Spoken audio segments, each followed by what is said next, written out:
So what we have here right now, these guys are on their second set. What they're looking to do is we are doing a superset of neutral grip bench press for guys that are able to do so with either a floor press or one of the neutral grip bars. For guys that don't have access to that but do have access to the bench, they're doing a close grip bench, making sure their elbows stay tight to their sides. Guys who have no weights but are able to get some bands in, they are doing a banded push-up. That banded push-up looks something like this, where they're putting the bands inside or putting their hands inside the band. That's going behind their back, and then again, they're making sure that it's staying close to their side as they're pushing up in this progression. This is supersetted with right now a lateral lunge. We've got 5 sets of 4. Again, guys with weights are holding it up, similar to a goblet squat. Guys without weights are doing the standard lateral lunge on that.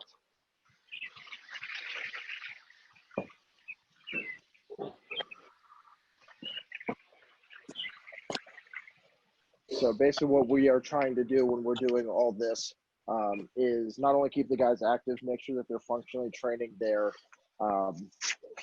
baseball skills, baseball strength, baseball movements in the relative planes of movement that they have. So for example, their next piece will be an overhead press. It'll be a seated overhead press. Again, guys with weights, this is often a little bit easier for, and it can be very lightweight, but we want to make sure that the movement is our main priority, not necessarily just the weight itself. That overhead press would be superset with a bent over row, which again can be done with a weight or a band. And that's really what we want to do, is make sure that everything that we do on this front allows for everybody to get some sort of work in while we're dealing with, this tough time. We want to make sure that everyone can still progress, can still develop.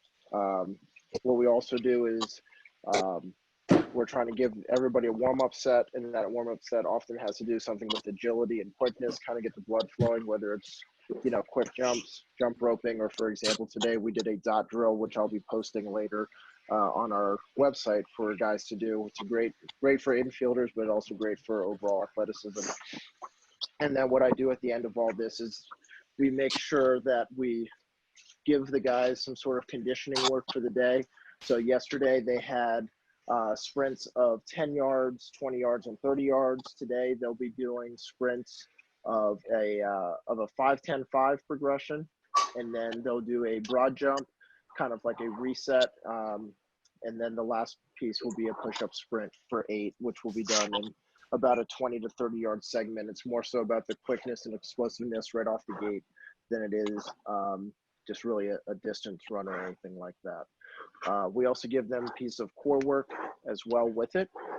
As you can see here, what we try to do is we're trying to make sure we can still monitor them as they're doing these workouts. So all the cameras here are showing us the best we can of their technique. Obviously we have Robbie and Jamie here. They have both brothers. They're able to spot each other. That's why they're using some of the weights that they have access to, because they can watch for each other. If you do have access to weights and say you don't have a sibling, please ask your parents if they can take 5-10 minutes to spot you during these sets. We want to make sure that not only is your technique proper, but you can push yourself, knowing that you will be safe while you do this. Again, this is just a great way for the guys to kind of see each other. These guys have been training together, all winter. They've been working hard, so they want to make sure they're not losing any of the progression that they've gained over the winter period. Hey, Sharky, on your next set of push-ups, try and get a little deeper into your push-up, all right, bud? Okay. As we're doing this, we're going to have at least one coach at a time. If there is a window where we have 2 coaches, we will have that. So right here, you can see I've Coach Mitch with me, and we're trying to do, again, even though we can't be there to spot these guys. So when you don't have a spotter, please, please, please, I'm going to reiterate this. Do not put up more weight than you can handle. We can watch your technique, but we can't be there to catch the weight. So make sure what you're doing is you're getting the movements down more so than anything. We want that blood flow. We want to not lose a lot of the gains that we made. This is more of a sustaining period, and for the guys that do have access, it's a little bit of a growth phase as well. If we can do that in this next month to 2 month window, we want to make sure we don't lose any of the progress that we made over the winter.